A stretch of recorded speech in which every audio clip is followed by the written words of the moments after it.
go with our newest one.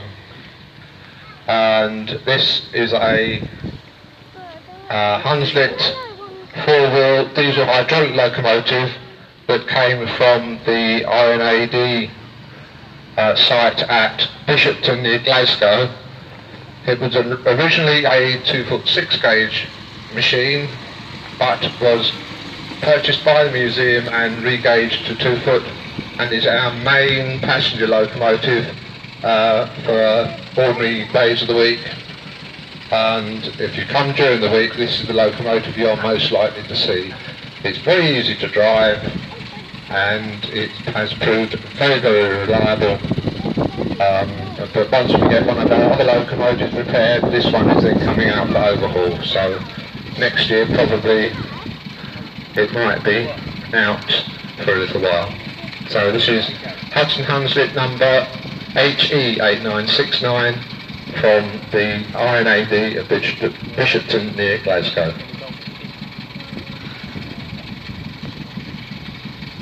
And I think he's gone to sleep.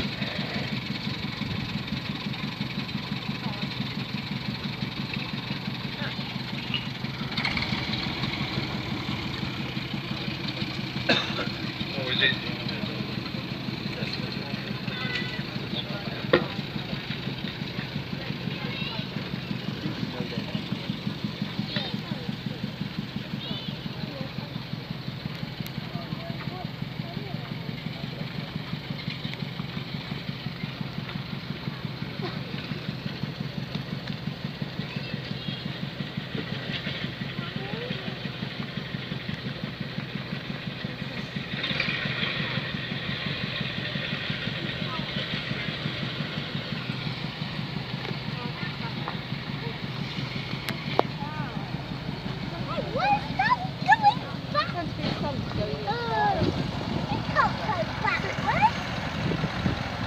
Okay, our next locomotive is one of the many motorrail simplex locomotives that were used in Leighton Buzzard in Bedfordshire for sand quarrying operations, and is supplied new to Joseph Arnold and Sons of Leighton Buzzard. They are still an operational company, still digging out sand, but unfortunately don't use narrow gauge railways for their operation. This loco was acquired for preservation in August 1979 and came to Amberley with the Brocken collection in 1982.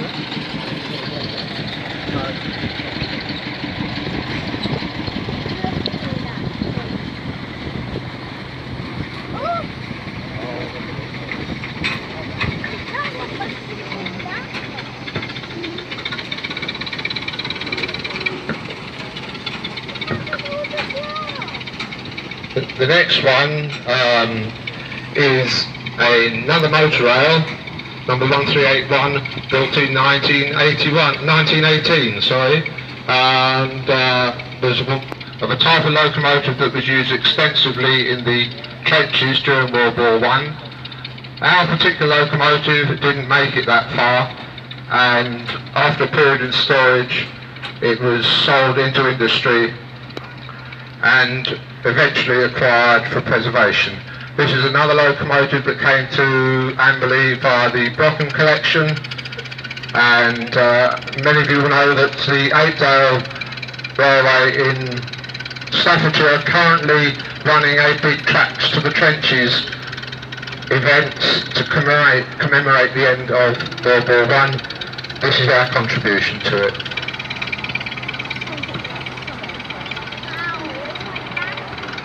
The locomotive did visit Eight-Dale in 2014 for the 100th anniversary of the start of World War I. It was also operated at Leighton Buzzard.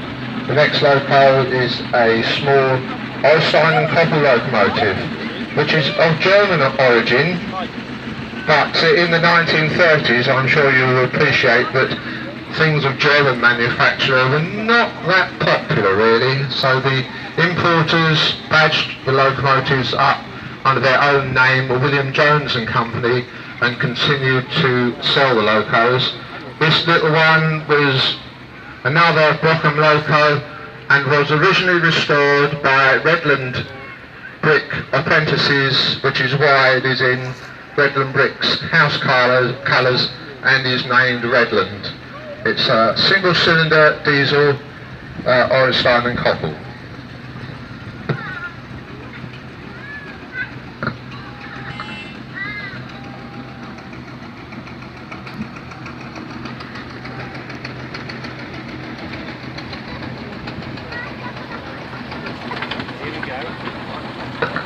Another small petrol locomotive this time,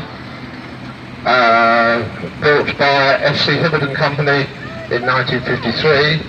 This is a loco among a number of things we obtained from the Bradford City Museums when they thinned out their collection, and it originally worked at the North Bearley Sewage Works in Bradford. It's powered by a Ford E93A car engine and was restored by one of our members in his garage at home in Orpington and was off site for quite a long time. This is the one that broke down earlier on, in case you were around. It seems to have got it going again, so there we are. Planet by type number 3627.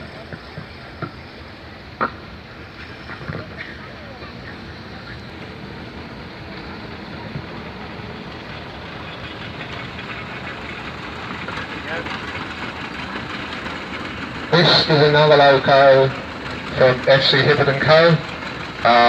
And is a rebuild of an earlier motor rail locomotive.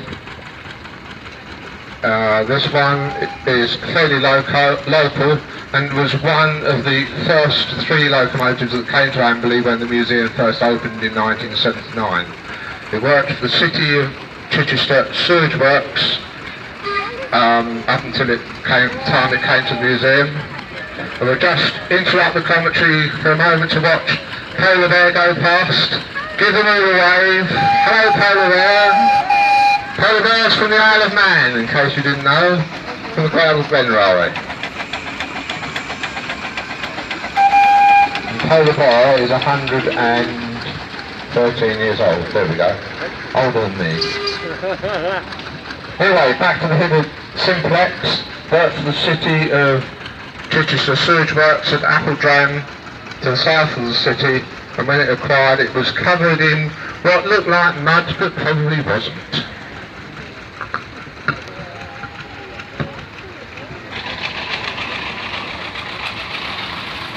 The next loco is another of the Orestein and Koppel German diesels, number 4013, built in 1930. It worked with the Diamond Asphalt Company in Kent before being acquired by the engineering firm Allen Keith in Ross-on-Wye, and after passing through various owners it arrived at the museum in about 2010, having been acquired by one of our members in a fair number of smaller pieces than what you see it now, but it is painstakingly restored and now is a very sweet running loco. The next loco is a very rare beast indeed. It's a Ransons and Rapier 2-cylinder diesel, built by the firm in Ipswich. There are only 2 of these locomotives known to exist. This one here, another one at Oakdale in Staffordshire. It's powered by an Ailsa Craig engine, and it worked at the Trinner Cement Works in Oxfordshire.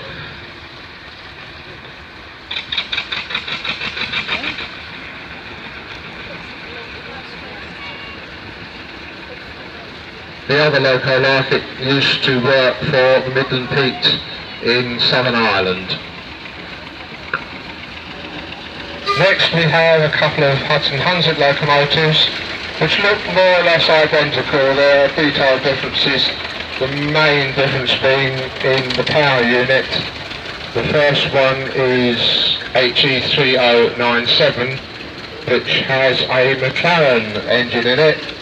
Both these locomotives featured in the James Bond film A View to a Kill, and if you've seen the film you'll know that the tunnel over to our left, or my left, right for some of you if you're facing the opposite direction, and the line came out of the tunnel across where we're all standing now, and they blew Grace Jones up on the corner by the right-hand loudspeaker. They originally came here badged as Zorin and Co, which was the fictitious mining company in the film, and 3097, the first one, worked for the Borough of Merton Sewage Works in South West London.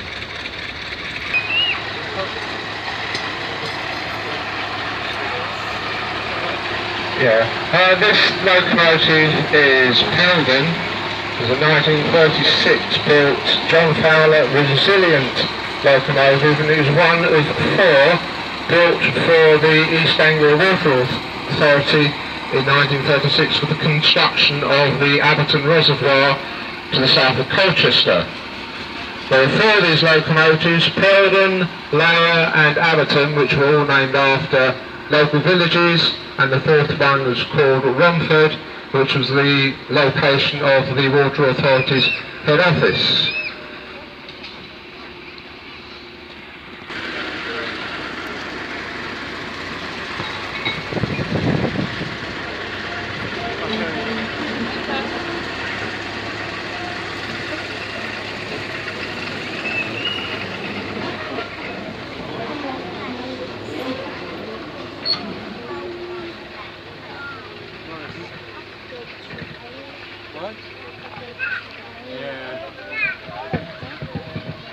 I'm back. Here I am. Right.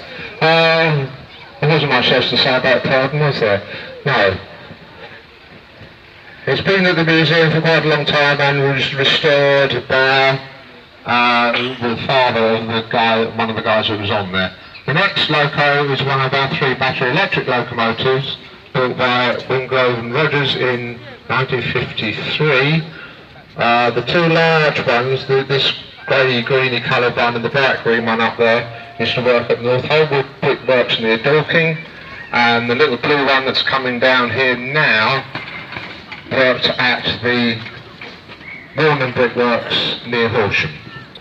This one, when it entered preservation, was a mere 5 years old, having been built in 1979 and came to the museum in 1984. The 3rd battery electric locomotive, this one, which is actually fitted out for automatic operation and is also wired up, not very well, looks like it's had a Blue Peter moment there and skidded to stop. It has been wired up so it can be operated from the Wickham trailer that you see there, which is one of a pair in case you thought you were seeing double. And it is used for the museum passenger train service, either when we're not very busy or if we, on the occasion when we can't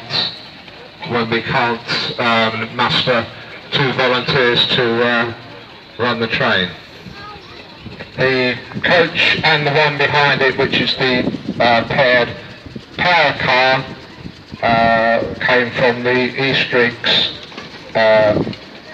railway in Dumfriesshire in southern Scotland.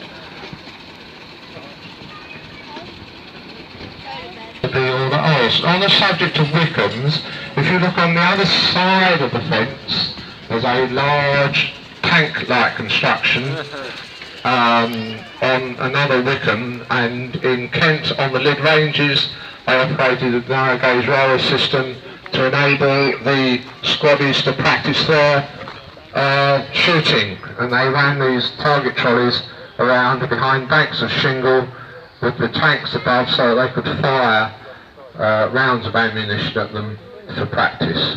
What else we can find you. So when Peter comes through the gate here, if you will give him a rousing round of applause, because there's not a lot of us make 100 years old.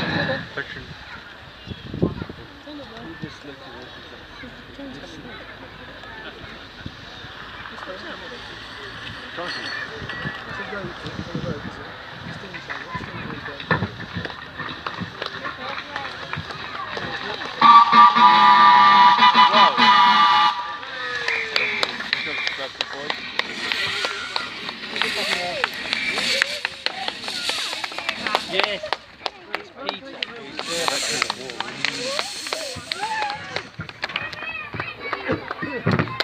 The sad thing about this birthday celebration is that Peter's birth certificate expires at the end of this season, so he will be out of service from the end of 2018 until such time as we can raise the money for the boiler repairs and the mechanical work. You will have seen around the place lots of buckets for you to throw coins into, or even some of that folding stuff if you feel so inclined.